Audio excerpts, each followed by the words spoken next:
You know that feeling. You walk away from a conversation with a girl and your brain goes, wow, was that flirting, or am I just dreaming again? Let me ask you something. Have you ever stood next to a girl at a coffee shop or a bar, feeling the pressure build? You're scrolling through mental scripts, trying to find a perfect line. Every draft in your head gets deleted. You're terrified of looking like a creep, or worse, a bore. Should I ask about her day? No, too generic. Should I compliment her hair? No, that's too thirsty. This is performance anxiety. Your heart rate spikes because you're treating a conversation like a final exam. You're treating the interaction like a test you need to pass. But the behavioral reality is different. Small talk is just the opening band. It's not the main event. Its only job is to prove you're a human being and not a bot waiting for input. Most guys stay in this mental lobby way too long. They talk until the energy dies and they end up in the nice guy zone. To avoid that, you need to understand the friction mechanism. I want to be real with you first. I've been there. I sat with my phone and watched a conversation go cold, telling myself she's probably just busy, when in reality, I just bored her to death with safe, polite questions. We've all been there. It's not that guys are clueless. We're just trained to look for the big, obvious signs, the dramatic movie moments. But attraction is subtler. Imagine talking to a girl for 2 hours. You discuss her dog, her career, her favorite travel spots. She's smiling, she's nodding, she's being agreeable. You walk away thinking you've made a connection. But here's the reality check. You didn't create attraction, you created comfort. In behavioral dynamics, comfort alone leads to the friend zone or the therapy zone. Attraction requires friction. It requires sexual polarity. Polite compliance is emotionally flat.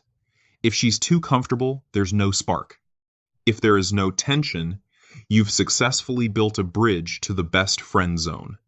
You traded tension for safety, and safety doesn't create attraction. So, how do you lead the exit from small talk without looking desperate?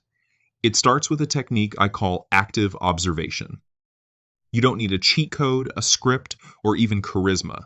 You need one thing: active observation. This is about paying attention to the tangible details right in front of you, the drink she's holding, her shirt, or even the way she keeps glancing at the clock. Most guys get stuck here because they overthink it. They worry about sounding weird.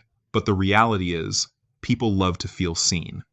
Step 1. Breaking the automatic response. By the time a woman reaches her 20Z, she has answered the same questions 1,000 times. Her brain has stored automatic, polite responses to keep strangers at a distance. The common mistake is to ask a safe question that demands an explanation. What are you reading? Is it good? This creates cognitive load. No one wants to do homework at a bar. The grounded move is to make a neutral comment that invites a response instead of demanding one. You say, that book looks like it's been through some things. This isn't just a clever line. It breaks her autopilot. You're short-circuiting her social scripts. Now she actually has to look at you. Step 2. The dangerous pivot. Once she's engaged and shares something real, maybe she laughs and tells you why that book is so worn out. Most men play it safe. They stay in the polite zone and kill the vibe. The weak response is, that's really interesting. I like that. You need to use status defense. You do this by framing her depth as a threat to your composure, which communicates that you are selective. You spike the tension by saying, you just went deep on that in like 5 minutes. That's actually dangerous. Because now I'm sitting here thinking I might actually like you, and I don't even know if I'm allowed to yet. This moves you from being the guy asking questions to the man who is evaluating her. You aren't chasing her. You are observing the effect she has on you. Step 3. The personalized compliment spike. When she starts sharing a dream or a personal story, the safe approach is generic praise. You're really smart or you're pretty. This flops because it's not personal. Instead, create a dopamine spike by tying your compliment to a raw physical detail she's displaying. You say, okay, the way your eyes light up when you talk about your art, that's actually really attractive. You aren't just complimenting her looks, you are rewarding her for being vulnerable and passionate. Step 4. Future projection tease. If the conversation stays deep for too long, you end up in the therapy zone. To avoid this, you build anticipation by projecting a romantic future.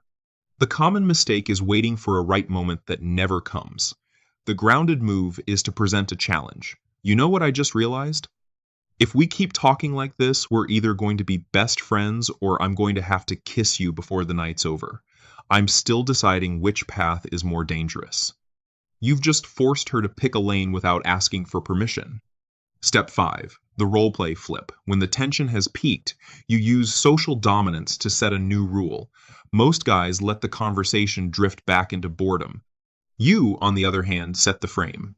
All right, new rule. From now on, we're not allowed to talk about normal stuff anymore. Only deep or dirty. You pick.